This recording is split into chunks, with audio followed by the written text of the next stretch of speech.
तो हेलो दोस्तों, आज हम लोग पढ़ेंगे सर्वोच्च न्यायालय के कुछ महत्वपूर्ण निर्णयों के बारे में।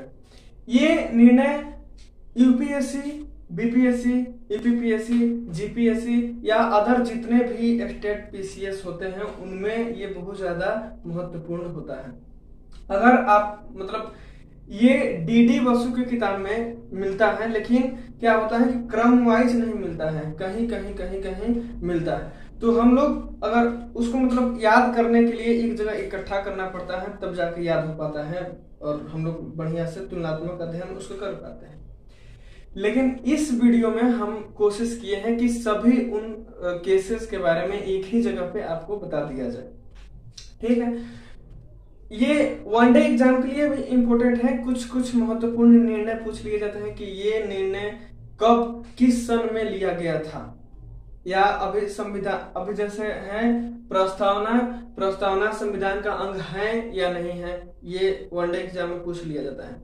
ज्यादातर ये इम्पोर्टेंट है बीपीएससी या यूपीएससी के लिए या अदर पीसीएस के लिए।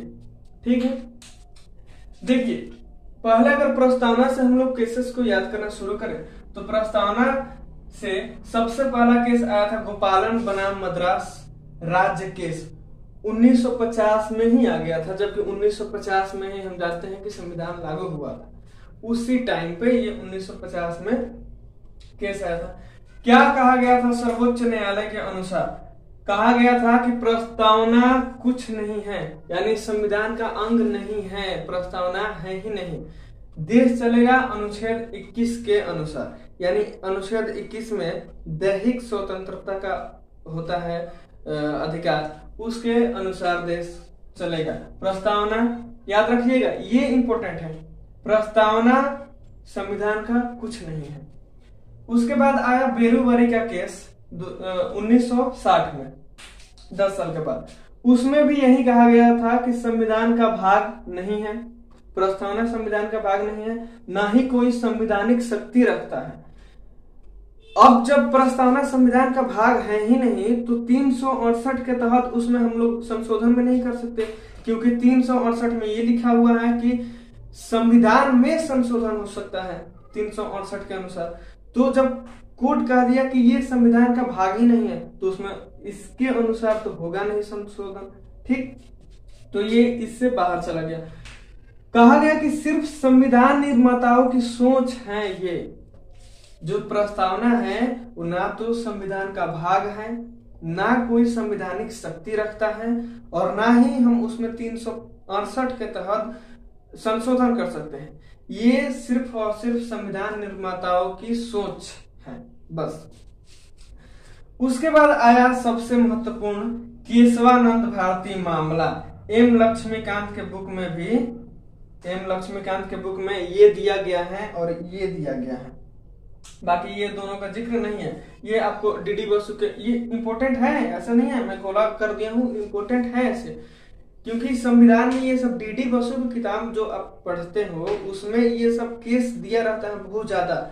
और जो क्लैट का तैयारी कर रहे हैं या जो लॉ कर रहे हैं उनके लिए तो ये रामबाण है।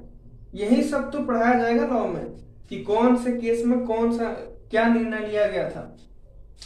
ठीक है, केशवानंद भारती मामला केस में ये कहा गया कि ये संविधान का अभिन्न अंग है। अब तक कहा गया था कि ये संविधान का अभिन्न अंग नहीं है, लेकिन अब कहा गया ये संविधान का अभिन्न अंग है, पर शक्ति नहीं रखता। यानी कि अब प्रस्तावना में जो लिखा गया है लोकतंत्र, सामाजिक न्याय, आर्थिक न्याय, बंधुता, ये सब उसके अनुसार पे आप न्यायालय नहीं जा सकते। ठीक है, लेकिन ये संविधान का अंग है भी भाई। जब किताब संविधान के ऊपर ही प्रस्तावना लिखा रहता है तो अलग थोड़ी है। ये मैं कहूं कि मेरा हाथ ये मेरा अंग नहीं है, जुड़ा है तो है अंग। उसी तरह संविधान की किताब से वो जुड़ा हुआ है प्रस्तावना, तो अंग है, शक्ति नहीं रखता। उसके बाद कहा गया कि इसका उद्देश्य है संविधान का दिशा का निर्धारण करना। यानी देखिए उसी समय बता दिया गया था केशवानंद भारती मामला केस में कहा गया कि अगर किसी भी अनुच्छेद में दिक्कत होती है तो प्रस्तावना को पढ़ के सभी सॉल्यूशन का हल निकाला जा सकता है। किसी अनुच्छेद में दिक्कत हो रही है उसके उच्चारण में या उसका वर्णन करने में, तो फिर हम संविधान के प्रस्तावना पढ़ के और तब उसको लागू कर सकते हैं, बढ़िया से वर्णन कर सकते हैं। ठीक है, तो ये संविधान के दिशा का निर्धारण करता है। प्रस्तावना पढ़ने के बाद आपको भारतीय संविधान के बारे में लगभग हर चीज पता चल जाएगा कि हाँ, हमारा संविधान किस दिशा में जाना चाहता है। या किसी भी देश का आप प्रस्तावना अगर पढ़ लें तो उस देश के संविधान किस दिशा में गया है, वहां के लोगों को कौन कौन सा अधिकार मिले हुए हैं, कैसे उनमें बंधुता है, भाईचारा है, एकता, अखंडता है, वो सभी बातें आपको प्रस्तावना पढ़ के ही पता चल जाएगा। तो ये केशवानंद भारती मामला केस में पहली बार पहचाना गया। पीए इनामदार के केस में कहा गया कि प्रस्तावना में जो लिखा हुआ है सामाजिक न्याय, यहाँ पे लिखे नहीं, ज्यादा है कुछ, सामाजिक न्याय, आर्थिक न्याय, बंधुता, लोकतंत्र, ये सभी की अगर हम लोग प्राप्ति करना चाहते हैं तो हमें शिक्षा को आगे बढ़ाना होगा। ठीक है, आईआर किल्हो, ये बहुत ज्यादा इंपॉर्टेंट है। ये भी आईआर किल्हो का केस में कहा गया कि प्रस्तावना एक नियंत्रित संविधान है, यानी जो संविधान इतनी मोटी है बुक, वो सिर्फ और सिर्फ एक पेज पे लिख दिया गया है। ये एक नियंत्रित संविधान है। हालांकि अभी भी ये इस बात को खंडन नहीं किया गया है, ये वाला केशवानंद के भारतीय मामला केस में जो कहा गया था कि ये शक्ति नहीं रखता, उस बात पे कोई टिप्पणी नहीं हुई है, लेकिन ये कहा गया है कि संविधान नियंत्रित संविधान है ये प्रस्तावना। वही कहा गया था केशवानंद में भी, ये अंग है सेम से। यानी अभी हम लोग क्या समझ सकते हैं कि केशवानंद, अभी हम लोग समझ सकते हैं कि प्रस्तावना संविधान का अंग है लेकिन कोई संवैधानिक शक्ति नहीं रखता। ठीक, अतः 368 के तहत उसमें संशोधन हो सकते हैं जब अंग है तो।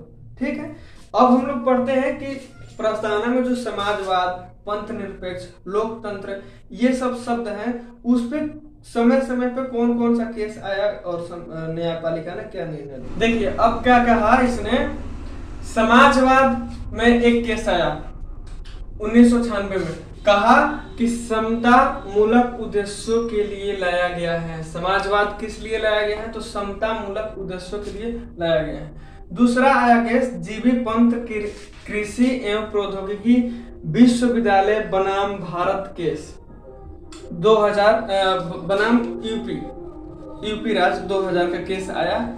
उसमें कहा गया कि भारत में समाजवाद का उद्देश्य गरीबी हटाना, अवसर की समानता देना है। ठीक, पंथ निरपेक्ष शब्द पर भी वाद विवाद हुआ कुछ। पहला आया था केस SR बोमई बनाम भारत संघ 1994 में। कहा गया कि पंथ निरपेक्ष संविधान के आधारभूत ढांचा है। अच्छा, आधारभूत ढांचा क्या होता है, वो जो पहले बताया था केशवानंद भारती मामला केस, उसी में आधारभूत ढांचा की अवधारणा आ गई थी। उसको हम लोग आगे पढ़ेंगे कि आधारभूत ढांचा, अभी पढ़ेंगे आगे आधारभूत ढांचा जब आएगा तो। ठीक है, लेकिन 1973 में जब केशवानंद भारती मामला केस हुआ था, उसी में आधारभूत ढांचा का अवधारणा आ गया था। और 1994 में जब पंथ निरपेक्षा शब्द पे विचार हुआ तो न्यायपालिका ने कहा, यानी सर्वोच्च न्यायालय ने कहा कि पंथ निरपेक्षता संविधान की आधारभूत ढांचा है, यानी इसमें कुछ परिवर्तन नहीं किया जा सकता। ठीक है, दूसरा केस है बाल पाटिल बनाम भारत संघ 2005 में। कहा कि राज्य का कोई आधिकारिक धर्म नहीं होगा, सभी धर्म का सम्मान करेगा राज्य। ठीक, लोकतंत्र से संबंधित आया सन 2000 में, तो सर्वोच्च न्यायालय ने कहा कि लोकतंत्र तभी सफल होगा जब जागरूकता हो। 3 बातें कही थी कि जब जागरूकता हो, निष्पक्ष चुनाव हो, कहा था कि निष्पक्ष चुनाव लोकतंत्र की आत्मा होती है। ये लाइन पूछ भी दिया गया है कि लोकतंत्र की आत्मा किसे कहते हैं, तो उस संविधान की आत्मा की बात नहीं कर रहा है, ना ही मौलिक अधिकारों की आत्मा की बात कर रहा है। यहाँ निष्पक्ष चुनाव लोकतंत्र की आत्मा कहते हैं निष्पक्ष चुनाव, ठीक है। और तीसरी बात है ये कही गई कि सामाजिक न्याय, बंधुता, जागरूकता ये बढ़ाने की जरूरत है, ठीक है।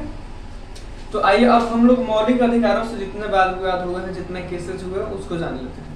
चलिए तो अब हम लोग देखते हैं अधिकार से संबंधित जितने भी केसेस हुए हैं उसको, ठीक है। एक एक करके देखेंगे, अनुच्छेद 12, 13, 14, 15 ऐसे कितने केसेस हुए हैं उसमें सब देखेंगे, ठीक है। जो जो डीडी बसु किताब में है सभी के सभी केस देखेंगे, वो भी एक जगह पे और संक्षिप्त में बढ़िया से सुनो। देखिए अधिकार कितने होते हैं, तो अधिकार प्राकृतिक अधिकार होता है, मानवाधिकार होता है, संवैधानिक अधिकार होता है, संविधिक अधिकार होता है और मौलिक अधिकार होता है, ठीक। क्या क्या होता है ये हम लोग नहीं पढ़ रहे हैं, राज्य व्यवस्था नहीं पढ़ रहे हैं हम लोग, केस केवल पढ़ रहे हैं, ठीक है। देखिए अब संवैधानिक अधिकार में ये जो आपको मौलिक अधिकार दिए गए हैं केवल उतना ही अधिकार नहीं है, उसके बावजूद भी कुछ कुछ अधिकार हैं, ठीक है, जो संवैधानिक अधिकार होते हैं, जैसे 311, 265, 301। अब ये मत पूछिएगा कि इसमें लिखा क्या है, क्योंकि ये हम नहीं पढ़ रहे हैं, ठीक है। उसके बाद आता है संविधिक अधिकार। तो कुलदीप नायर बनाम भारत संघ 2006, कुलदीप नायर बनाम भारत संघ के केस में न्यायपालिका ने कहा, यानी सर्वोच्च न्यायपालिका ने कहा कि वयस्क मताधिकार भी संविधिक अधिकार है, ना कि किसी का मौलिक अधिकार, ठीक। अच्छा, संविधिक अधिकार थोड़ा बता देते हैं। संविधिक अधिकार वो होता है जो संविधान के अनुसार विधि बना करके दिया गया अधिकार हो, ठीक है, तो वो संविधिक अधिकार।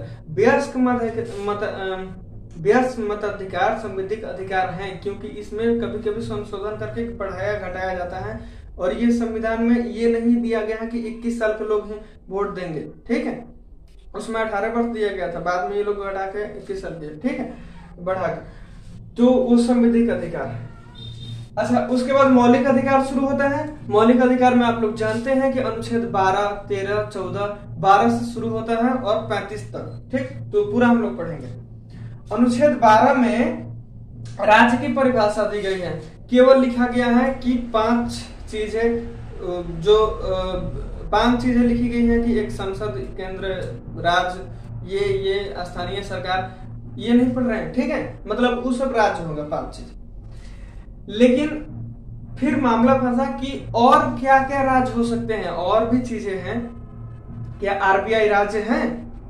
आरबीआई के पास हम लोग जाएंगे तो भगा देगा कि नहीं हमारा रूल चलेगा, यहाँ पे जाओ, नहीं, वो भी राज्य है। तो वो केस आया, अजय हाशिया बनाम खालिद मुजिम केस, ठीक है, 1921 में। तो सर्वोच्च न्यायालय ने 5 आधार दिए और बोले कि अगर 5 आधार का कोई भी निगम फुलफिल करता है तो वो राज्य माना जाएगा। पहला, उस निगम का शेयर सरकारी होना चाहिए, संपूर्ण शेयर, ठीक। दूसरा, राज्य व्यय निश्चित करता हो उसका। तीसरा, निगम का एकाधिकार प्राप्त हो, निगम को एकाधिकार प्राप्त हो। चौथा, पूर्ण रूप से राज्य के नियंत्रित में हो, ठीक।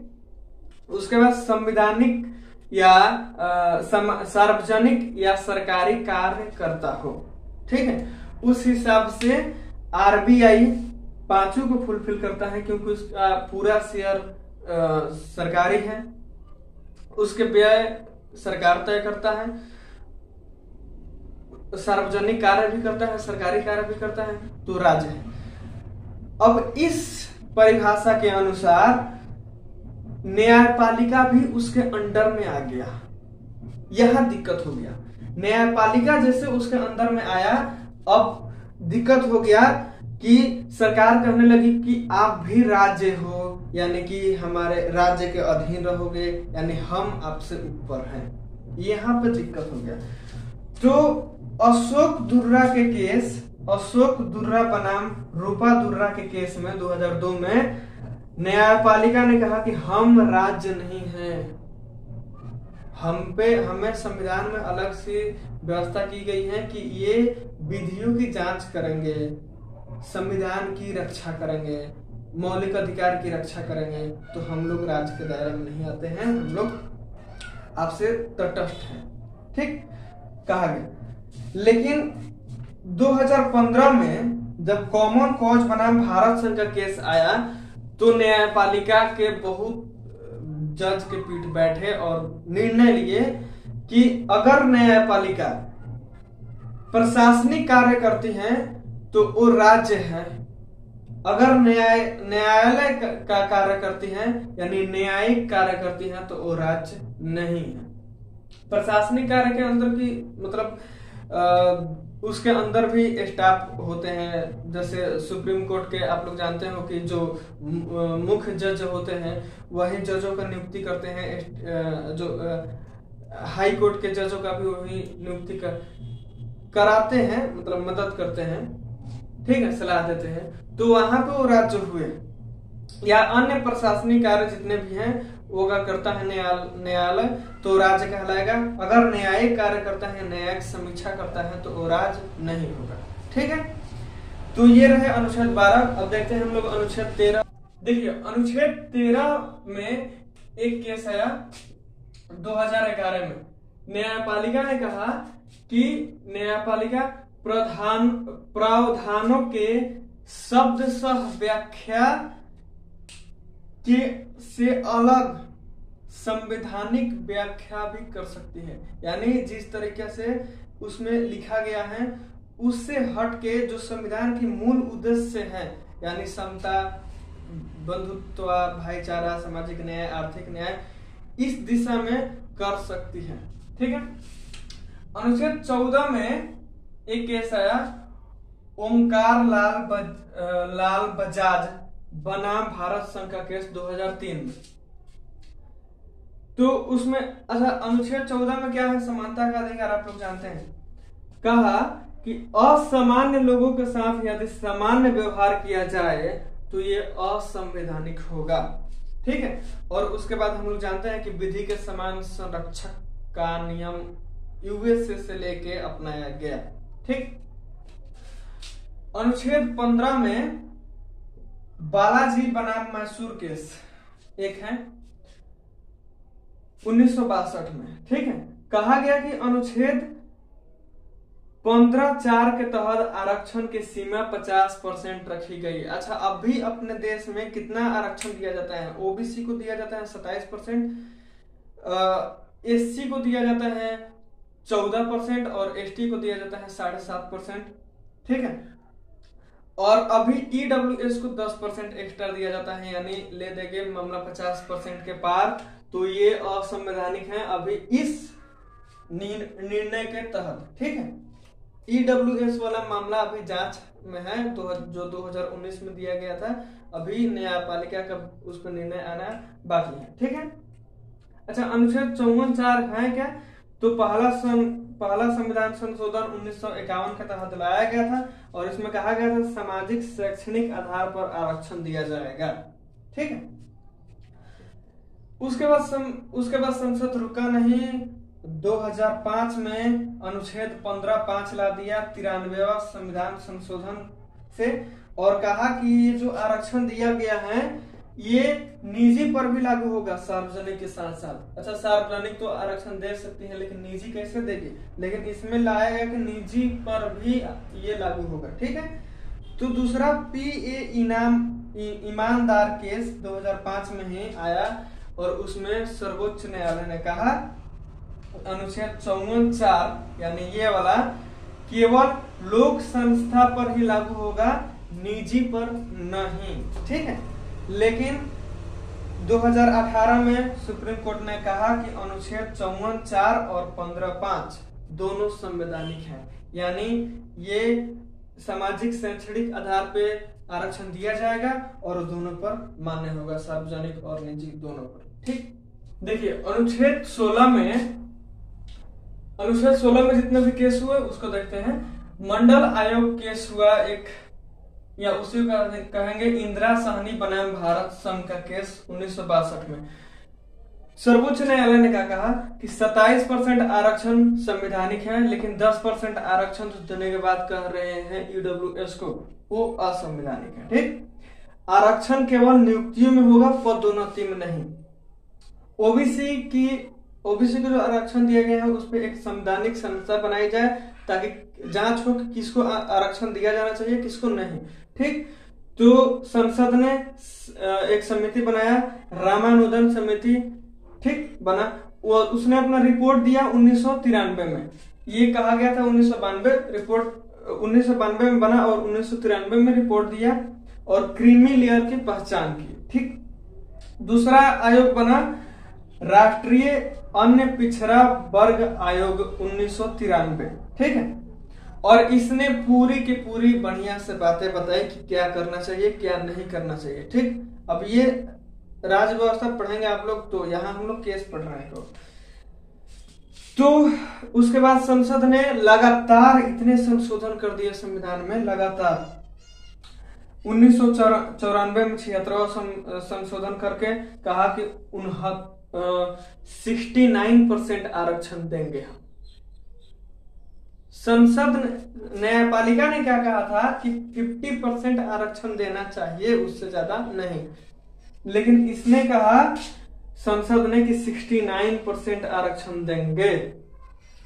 1995 में एक और संशोधन, 77वां संशोधन, कहा कि एसटी एससी को पदोन्नति में भी आरक्षण देंगे हम। 2000 में एक और संशोधन, 81वां संशोधन, और कैरी फॉरवर्ड रूल अपनाया। ठीक, क्या होता है ये अलग की बात है, केस की बात नहीं। 2001 में 85वां संशोधन आया और कहा गया कि अब पदोन्नति वाला व्यक्ति ही सीनियर माना जाएगा। पहले ये था कि कैचअप रूल था, जैसे एक मान लीजिए कि जनरल वर्ग का हो और एक एसटी एससी वर्ग का, दोनों अगर एक ही पद पे हो और एसटी एससी को आरक्षण मिला पदोन्नति में, वो ऊपर चला गया और धीरे से बाद में जनरल वर्ग वाला भी उसके समानांतर गया, तो ये फिर से सीनियर हो जाता था, और ये पहले आया तो क्या, लेकिन जूनियर हो जाता था, तो वो अब खत्म हो गया। ठीक, उसके बाद एक केस आया नागराज बनाम भारत संघ का 2006 में। इसके बाद इसमें 77वां, 81वां और 85वां संविधान संशोधन जो ये हुआ था, इसको असंवैधानिक ठहरा दिया। ठीक, कैचअप रूल को समाप्त कर दिया गया और पदोन्नति में आरक्षण देने के लिए कहा गया कि अनिवार्य तथ्य होना चाहिए, तभी दिया जाएगा। देखिए 2017 और 18 में सर्वोच्च न्यायालय ने कहा कि तथ्यात्मक आंकड़ा देना होगा आरक्षण देने के लिए। ठीक, और क्रीमी लेयर की अवधारणा को लाया। ठीक है, 2019 में बीके पवित्रा केस हुआ, उसमें कहा कि अनुवर्ती वरिष्ठता को खत्म किया जाए, ये नहीं होगा, और क्रीमी लेयर को लाया जाए, और दक्षता हो कम से कम। दक्षता वो होता है केवल प्रशासनिक दक्षता का संबंध केवल अंक प्राप्ति से नहीं है, बल्कि समान प्रतिनिधित्व हो, सामाजिक हितों के बारे में भी सोचा जाए। ठीक है, 2020 में सुप्रीम कोर्ट ने कहा कि प्रमोशन में आरक्षण हेतु आंकड़ा संग्रह करना आवश्यक है। जो यहाँ पे कहा गया था कि आंकड़ा को किया जाए, वही बात ये कह रहा है। और आरक्षण कोई अधिकार नहीं है कि हमेशा इसे लागू किया जाए। अब देखिए कि स्वतंत्रता कितने वर्ष पहले हुई, लगभग 75 साल 76 साल हो गया, और अभी तक हम लोग आरक्षण दे रहे हैं, जबकि संविधान में कहा गया था कि केवल 10 साल तक आरक्षण, 10 साल 15 साल तक देना पड़ेगा, उसके बाद ठीक हो जाएगा देश। लेकिन अभी तक हम लोग आरक्षण दे रहे हैं, और संविधान में आरक्षण शब्द कहीं लिखा नहीं है, विशेष प्रावधान लिखा है। अनुच्छेद 32 यानी परमादेश के द्वारा आरक्षण रोका जा सकता है। अब ये सुप्रीम कोर्ट ने कहा है। पिछड़े वर्ग का उप वर्गीकरण संवैधानिक है, यानी संसद ने पिछड़े वर्ग का भी उप वर्गीकरण किया उसे आरक्षण देने के लिए। जो ठीक है, कहीं ना कहीं अगर उप वर्ग को हम लोग आरक्षण देंगे तो जो ऊपर पहुंच गए हैं, जो जिनको आरक्षण नहीं चाहिए, उनको हम लोग हटा सकते हैं। ठीक है, ये ठीक है। 2021 में सुप्रीम कोर्ट ने कहा कि सरकारी नौकरियों में योग्यता का अनदेखी करना संविधान का उल्लंघन माना जाएगा, यानी योग्यता को अनदेखी नहीं किया जा सकता। अब आइए अनुच्छेद 17 और 18 ये सब देखते हैं। देखिए, अनुच्छेद 17 में अस्पृश्यता दिया गया है। तो सुप्रीम कोर्ट ने कहा कि अस्पृश्यता केवल शारीरिक ही नहीं, मानसिक भी होना चाहिए। ठीक है, छुआछूत। डॉक्टर सुभाष काशीनाथ बनाम महाजन केस आया, ठीक है, 2018 में। ये कहा सुप्रीम कोर्ट ने कि केवल आरोप लगाने से ही व्यक्ति की गिरफ्तारी नहीं की जाएगी। पहले क्या होता था? पहले होता था कि अगर कोई व्यक्ति जाकर न्यायालय में कहे कि ये हमारे मौलिक अधिकार का उल्लंघन हुआ है या अस्पृश्यता का उल्लंघन हुआ है, अस्पृश्यता हुआ है हमारे साथ छुआछूत के द्वारा, तो ये इतनी कठोर होता था कि बिना उससे कुछ पूछे डायरेक्ट उसको गिरफ्तार कर लिया जाता था। ठीक, और बेल भी नहीं मिलता था क्योंकि मौलिक अधिकार का मामला था। तो 2018 में कहा गया कि केवल आरोप लगाने से ही गिरफ्तारी नहीं होगी, लेकिन 2019 में संसद ने कहा कि नहीं भाई, केवल आरोप लगा देने से ही गिरफ्तारी हो जाएगी, कोई जांच नहीं होगी। ये कहा था कि जांच कीजिए उसके बाद गिरफ्तारी कीजिए, ये कहा संसद ने कोई जांच नहीं होगी, सीधे गिरफ्तारी। अक्टूबर 2019 में न्यायालय ने माना कि गिरफ्तारी ठीक है, हो जाए बिना जांच के। ठीक, लेकिन कहा कि एसटी एससी पर जो अपमान होता है वो केवल अस्पृश्यता ही नहीं होता है। ठीक है, इसकी जांच होनी चाहिए। ठीक है, ये ठीक है। अब अनुच्छेद 18 में देखते हैं तो एक केस आया था बालाजी राघवन बनाम भारत संघ 1996, और कहा गया था कि अनुच्छेद 18 का उल्लंघन नहीं। देखिए क्या होता था, 1954 से हमारे देश में पुरस्कार देने लेने का रिवाज शुरू हुआ। ये जो ऑस्कर दिया जाता है भारत में, ये 1954 से शुरू हुआ, लेकिन 1971 तक आते आते ये बहुत ज्यादा हो गया। लोग अपने पुरस्कारों का अपने सरनेम की तरह यूज करने लगे, तो इसको बंद कर दिया गया था। अनुच्छेद 18 में लिखा था कि आप ले नहीं दे, कोई भी नहीं ले सकते औधा, ठीक है, विदेश से या कहीं से। तो सीधे अनुच्छेद 18 का अपमान कर रहा था, इसलिए कहा गया कि अनुच्छेद उसको बंद कर दिया गया था 1971 में। तो 1996 में न्यायालय ने कहा कि देखिए, ये अनुच्छेद 18 का उल्लंघन नहीं है, पर हाँ, उसको सरनेम की तरह आप यूज नहीं कर सकते। तो फिर से चालू कर दिया गया और अभी दिया जाता है। अब हम लोग देखते हैं अनुच्छेद 19, 20, 21। देखिए, अनुच्छेद 19 में है ईरा सिंघल बनाम भारत संघ का केस आया था 2015 में। ठीक, अच्छा, अनुच्छेद 19 में है जानने का अधिकार, घूमने का अधिकार, रहने खाने पीने का अधिकार, कुछ भी करने, व्यवसाय करने का अधिकार, कुछ भी नहीं। 2015 में ईरा सिंघल बनाम भारत संघ का केस आया और कहा कि सब कुछ नहीं जान सकते। न्यायपालिका ने कहा कि आप सब कुछ नहीं जान सकते। ठीक, अनुराधा वसीम बनाम भारत संघ का केस 2020 में आया और कहा गया कि इंटरनेट मूल अधिकार है। ठीक है, ये सब याद रखिएगा कि किस में कहा गया इंटरनेट मूल अधिकार। तीसरा, प्रकाश झा जावड़ेकर बनाम भारत संघ का केस आया 2011 में। उसमें कहा गया कि फिल्म भाषा या संस्कृति पर अगर चोट भी करती है तो सरकार उसे रोक नहीं सकती, बल्कि सेंसरशिप उसे रोकेगा। ठीक है, पर संसद ने नहीं माना और सिनेमेटोग्राफी एक्ट में संशोधन कर दिया 2021 में।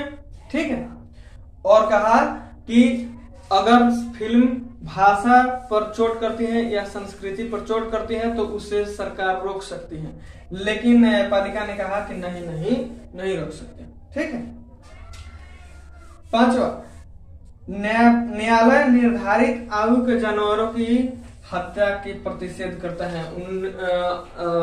1906 में 19(1)(g) में बताया गया है कि जानवरों को भी जीवित रहने का अधिकार है, लेकिन गौ हत्या, मुर्गा ये सब काटा जाता है, उसकी हत्या किया जाता है। तो न्यायालय ने बोला कि निर्धारित आयु के जानवरों की हत्या, जैसे गाय की कहा गया है कि लगभग 14 से 16 वर्ष से कम की आयु की गायों को नहीं काटा जा सकता, अपराध है। अनुच्छेद 20 देखते हैं तो 1964 में अनुच्छेद 20 में क्या है? आपराधिक मामला। 1964 में न्यायपालिका ने कहा कि दंड की सजा भले ही पुरानी हो, लेकिन सुनवाई नई विधि के अनुसार होगा।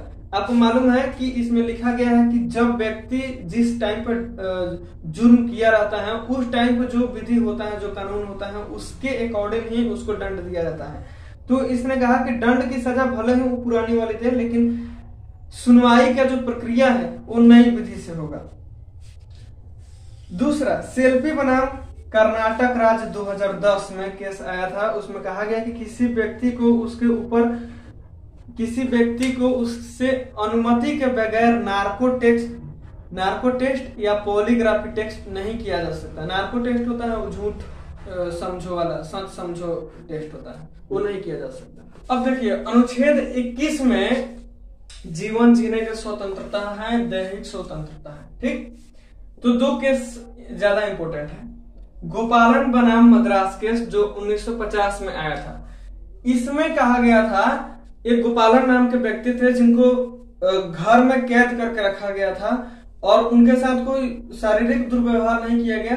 तो सुप्रीम कोर्ट ने कहा कि शारीरिक दुर्व्यवहार नहीं किया गया है, इसका मतलब मौलिक अधिकार का उल्लंघन नहीं है। अब देखिए कैसे उस समय की, मैं सुप्रीम कोर्ट के खिलाफ नहीं हूं, नहीं बोल रहा हूं, ठीक है, लेकिन उस समय का जो निर्णय आया था वही बता रहा हूं, ठीक नहीं है। और कहा गया कि विधायिका स्वतंत्र है विधि बनाने के लिए, कार्यपालिका को युक्त कार्य करना चाहिए, कार्यपालिका गलत कार्य ना करे, लेकिन विधायिका कुछ भी कर सकती है, स्वतंत्र है। उसके बाद आया दूसरा नंबर केस, मेनका गांधी बनाम भारत संघ का केस 1978 में। इसमें जो गरिमा की परिभाषा थी उसको बहुत ज्यादा बढ़ा दिया गया। उसमें कहा कि पर्यावरण का अधिकार भी मौलिक अधिकार है, रोजगार का अधिकार मौलिक इसी में आता है, जल शुद्ध जल पीने का अधिकार भी है, बिजली और बढ़िया घर में रहने का अधिकार अनुच्छेद 21 में आता है। ठीक, सम्यक प्रक्रिया यूएसए से लाया गया ये है। और कहा गया कि अब विधायिका केवल कार्यपालिका युक्त कार्य नहीं करेगी, बल्कि विधायिका को भी करना पड़ेगा, ये भी गलत नियम नहीं बना सकती दोनों ये। अब इसको कहा जाता है, यहां से यहां तक कहा जाता है कि देखिए अब यहाँ पे अपोजिट था, लेकिन यहाँ पे खूब बढ़िया से निर्णय दिया गया कि ये सब है मौलिक अधिकार में। यहाँ कहा गया था कि ये मौलिक अधिकार है नहीं, किसी को घर में बंद कर दो कोई दिक्कत नहीं है, लेकिन यहाँ विस्तृत किया गया उसको बढ़िया से। तो यहाँ से यहाँ का जो यात्रा है वो कहा जाता है कि न्यायपालिका की उत्तरी ध्रुव से दक्षिणी ध्रुव की यात्रा है। आगे आता है रतिनाम का केस 1994 में। इसमें कहा गया कि आत्महत्या करने की कोशिश करना कोई अपराध नहीं है। अब जो आत्महत्या कर रहा है वो अपने जीवन से उब गया है तभी तो कर रहा है, अब फिर बच गया बेचारा आत्महत्या करते हैं तो उसको पकड़ के हम लोग दंड दें, ये कहाँ की नया है, तो दंड देना उचित नहीं है। जबकि ज्ञान कौर केस 2 साल बाद ही आया 1996 में, इसमें कहा कि अपराध है आत्महत्या। उसके बाद अरुण सान्यान नर्स का केस आया 2011 में, यहां से इंपोर्टेंट है। अरुण सान्योंग का केस, एक नर्स थी, इनके साथ रेप किया गया था हॉस्पिटल में ही, और इतना दुर्व्यवहार कर दिया गया कि ये मतलब कोमा में चली गई।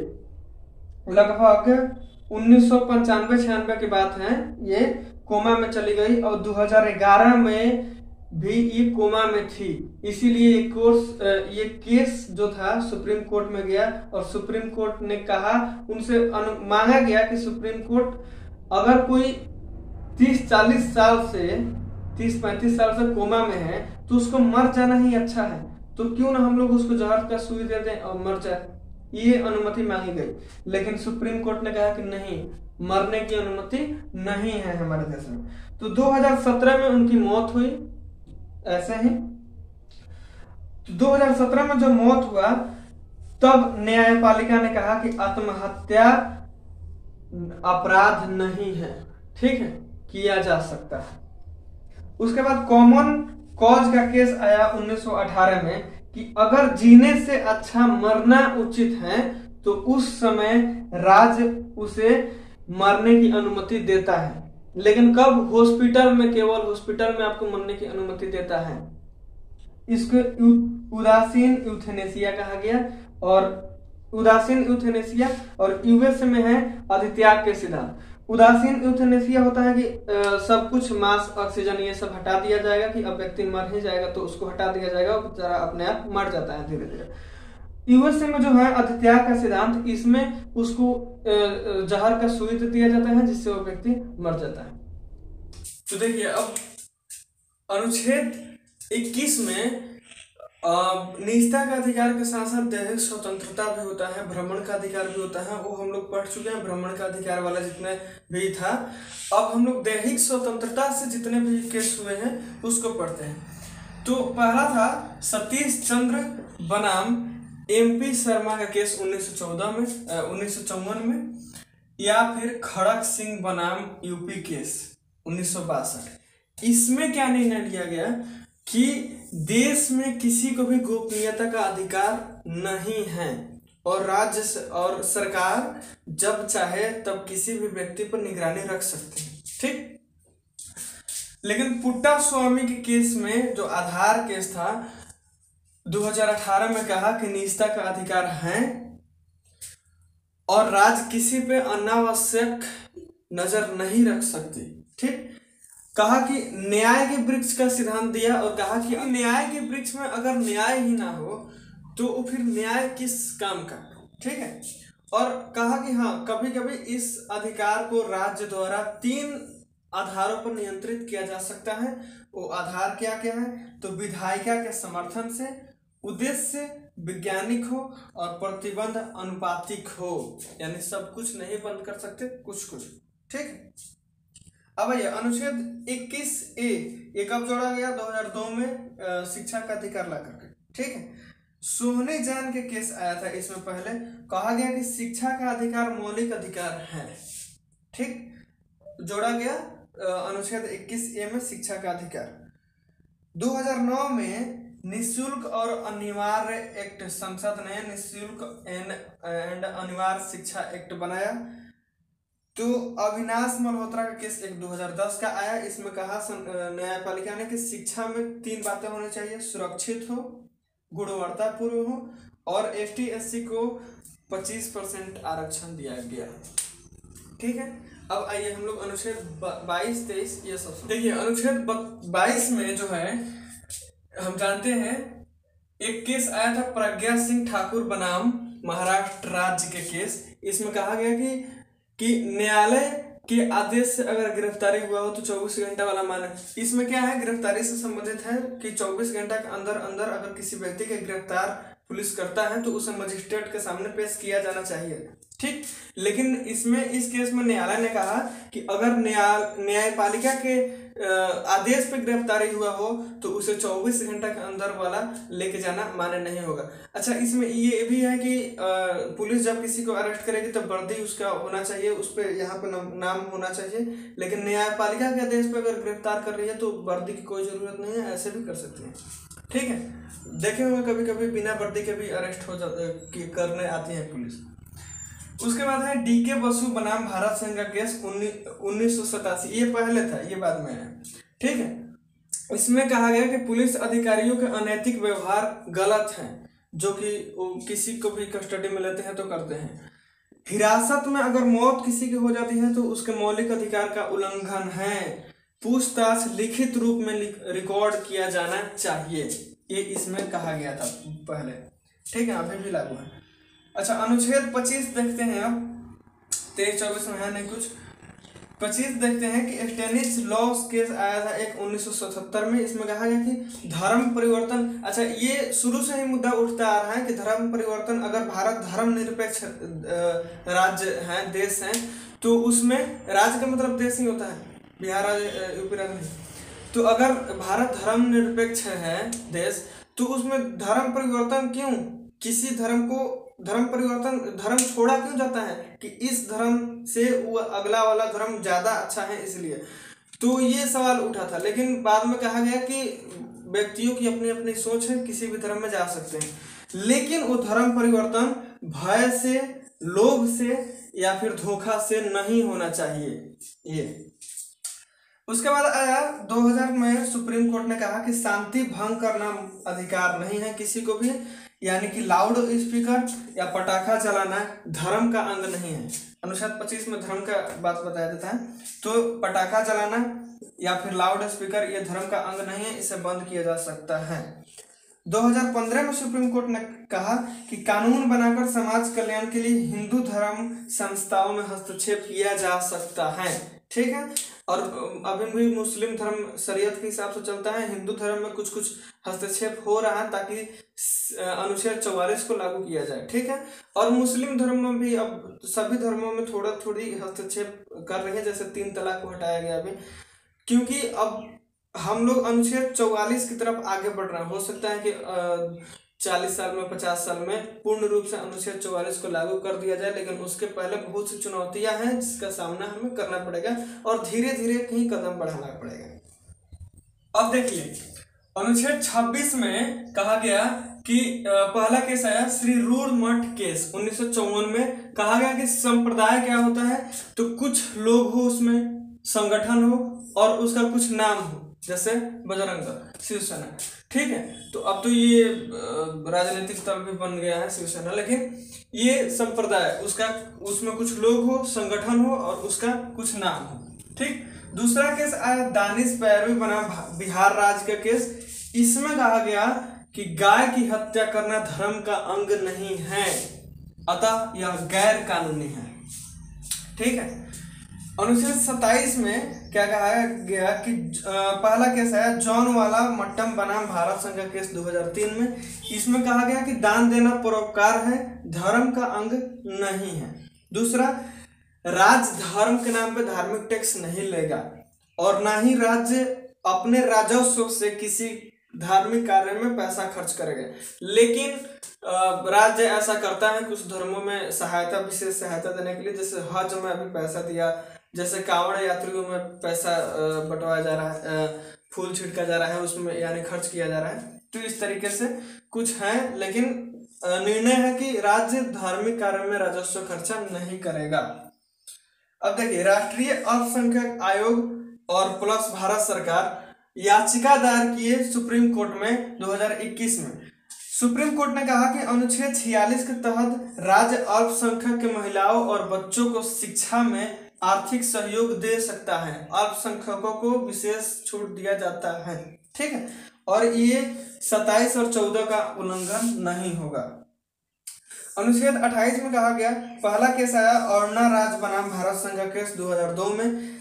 कहा गया कि विद्यार्थियों को धर्म का तुलनात्मक अध्ययन और धर्म की बुनियादी जानकारी दी जा रही है, तो अनुच्छेद 28 का उल्लंघन नहीं है। इसमें लिखा गया था कि किसी भी सरकारी स्कूल में धर्म के नाम पर शिक्षा नहीं दिया जाएगा और ना ही कोई धार्मिक त्योहार मनाया जाएगा, लेकिन अल्पसंख्यकों को यह है कि अगर धर्म के नाम पे या किसी भी मतलब स्कूल में धर्म के नाम पे तुलनात्मक अध्ययन किया जा रहा हो या बुनियादी जानकारी समझाई जा रही हो, तो वो धर्म का अनुच्छेद 28 का उल्लंघन नहीं होगा, ठीक। अब देखिए अनुच्छेद 30 में है कि कोई भी व्यक्ति अपनी संस्था ओपन कर सकता है, सरकार उसे धन देगी, ठीक। और शिक्षक और पाठ्यक्रम अल्पसंख्यक समुदाय अपने हिसाब से तय करेगा, केवल सरकार धन दे देगी, ठीक है। लेकिन 1958 में सुप्रीम कोर्ट में एक केस आया, उसमें कहा कि राज्य युक्त प्रतिबंध लगा सकती है, यानी यहाँ तो लिखा है कि आप शिक्षक आप रखिए, पाठ्यक्रम अपने अनुसार तय कीजिए, लेकिन युक्त इसलिए प्रतिबंध लगा सकती है राज्य कि आप इसमें क्या पढ़ा रहे हैं, कहीं धर्म सांप्रदायिक दंगा का तो नहीं पढ़ा रहे हैं, कहीं क्षेत्रवाद या जातिवाद को बढ़ावा देने वाला पाठ्यक्रम तो नहीं पढ़ा रहे हैं, तो उस हिसाब से राज्य युक्त प्रतिबंध लगा सकती है, ठीक है।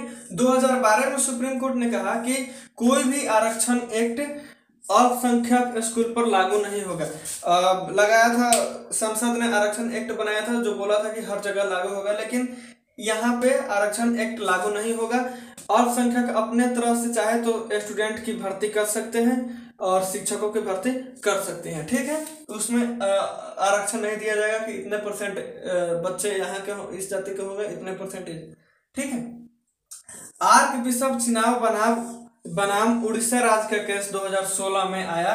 उसमें कहा गया कि अल्पसंख्यक स्कूल खरीदे तो अपने नियम लगा सकते हैं। अच्छा, बना बनाया स्कूल अगर कोई बेच रहा है तो अगर अल्पसंख्यक खरीद ले तो अल्पसंख्यक उसके बाद अपने नियम लगा सकते हैं, उस स्कूल का जो पारंपरिक नियम चल रहा था उसको हटा के, ठीक है। पाठ्यक्रम भी अपने अनुसार तय कर सकते हैं, लेकिन भड़काऊ ना हो, जो यहाँ पे कहा गया था कि राज्य उपयुक्त प्रतिबंध लगा सकते हैं। सरकार से बिना पूछे ये खोल सकते हैं और खरीद भी सकते हैं। अनुच्छेद 32 में देखते हैं। अनुच्छेद 32 में है धार्मिक उपचार का जो मौलिक अधिकार दिया गया है, उसका अधिकार दिया गया है न्यायपालिका को कि ये मौलिक अधिकार की रक्षा करें। अनुच्छेद 32 में ऐसा लिखा गया है। तो 2003 में सुप्रीम कोर्ट ने कहा कि आप पहले हाई कोर्ट में क्यों नहीं गए ये बताना होगा। हालांकि संविधान में ऐसा कुछ भी नहीं लिखा है कि आपको पहले डिस्ट्रिक्ट कोर्ट जाना है, अगर मौलिक अधिकारों की रक्षा होगा तो आपको डिस्ट्रिक्ट जाना है, उसके बाद हाई कोर्ट जाना है, उसके बाद सुप्रीम कोर्ट जाना है। ये संविधान में लिखा नहीं है। आपका अगर मौलिक अधिकार का उल्लंघन हुआ है तो आप डायरेक्ट सुप्रीम कोर्ट जा सकते हैं या 226 के तहत आप जा सकते हैं यहाँ हाई कोर्ट में, ठीक है।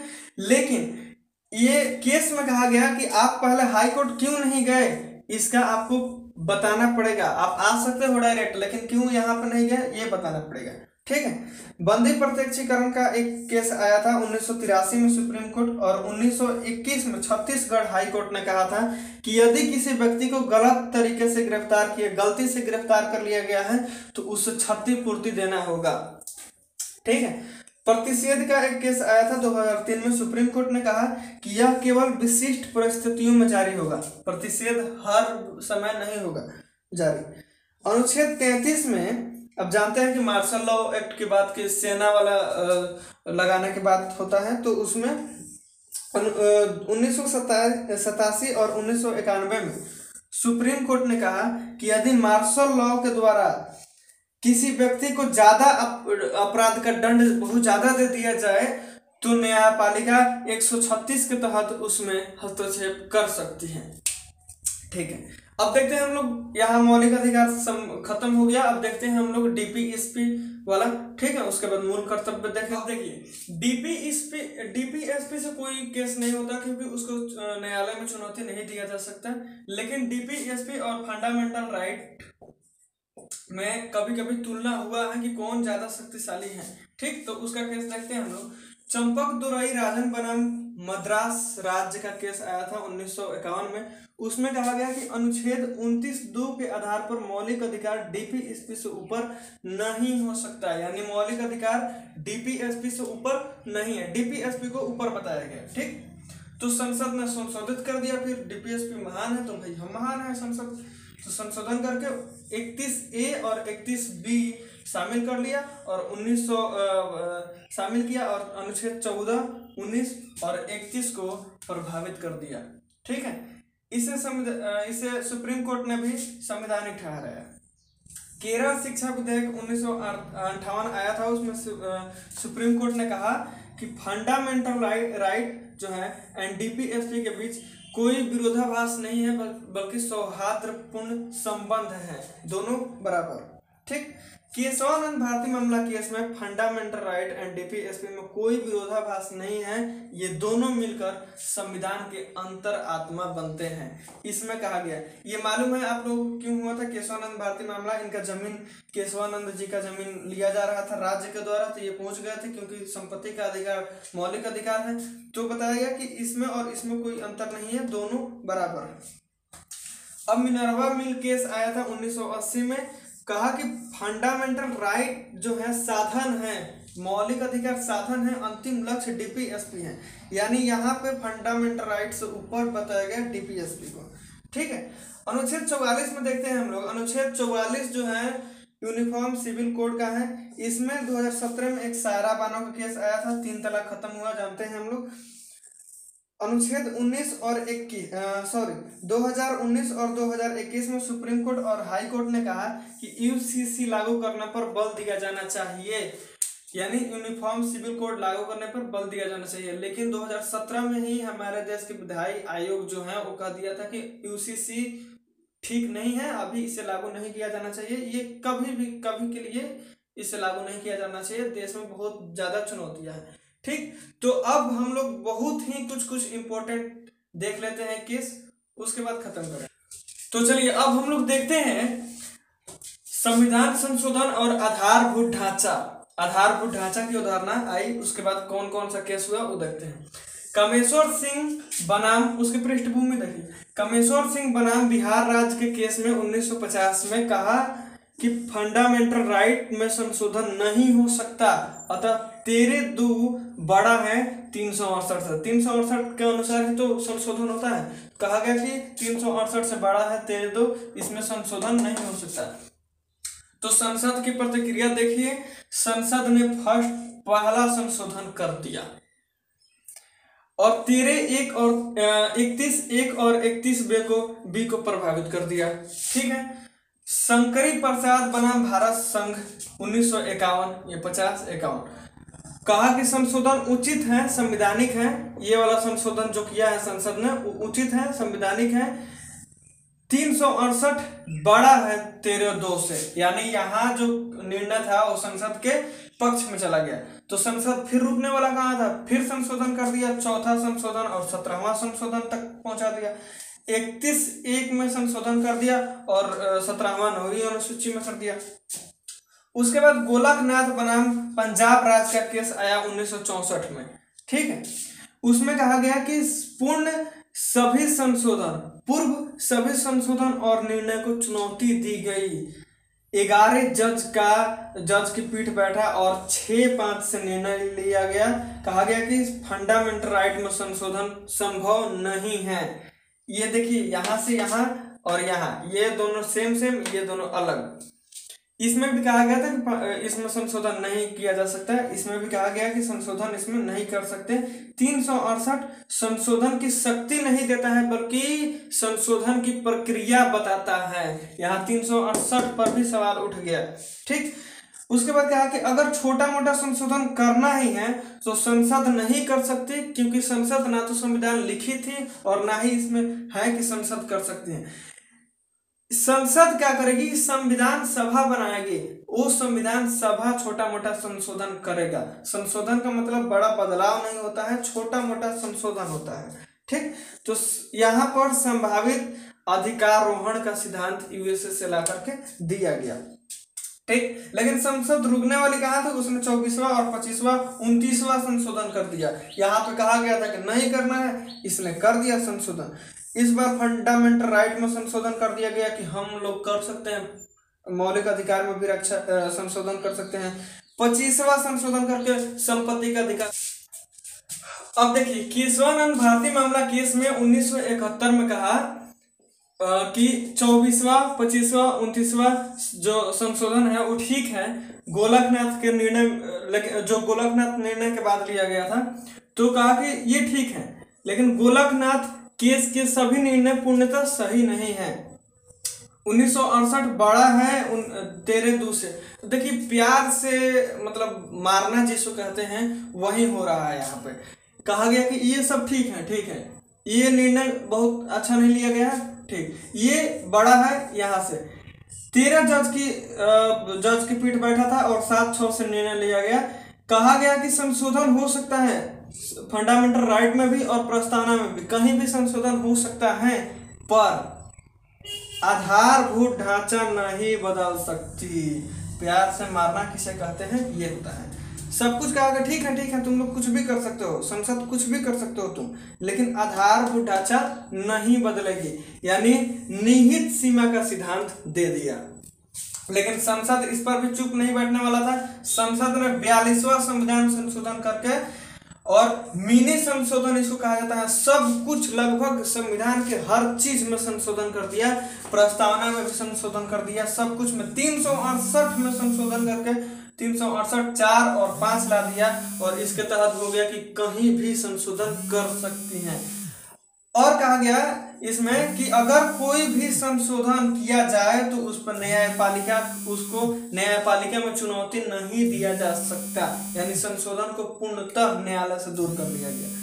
ठीक, मिनर्वा मिल के केस जब आया 1980 में, तो कहा गया कि 368 4 और 5 दोनों असंवैधानिक है। न्यायिक समीक्षा के आधार पर न्यायिक समीक्षा जो है आधारभूत ढांचा बना दिया गया। आधारभूत ढांचा में संसद बदलाव नहीं कर सकती।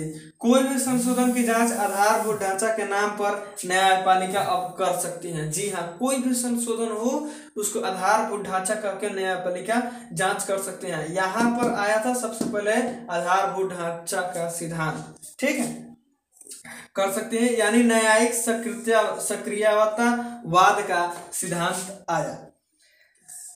आईआर किलो बनाम तमिलनाडु राज्य में 2007 के केस में आधारभूत ढांचा पर बल दिया गया और कहा गया कि केशवानंद भारती मामला के बाद यदि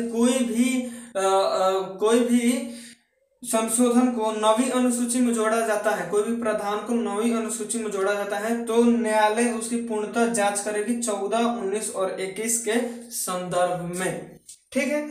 और 2016 में तो न्यायमूर्ति केहर ने कहा कि संसद की सामान्य विधियां भी आधारभूत ढांचा के अंतर्गत आती है, यानी सामान्य विधियों पर भी जांच होगा।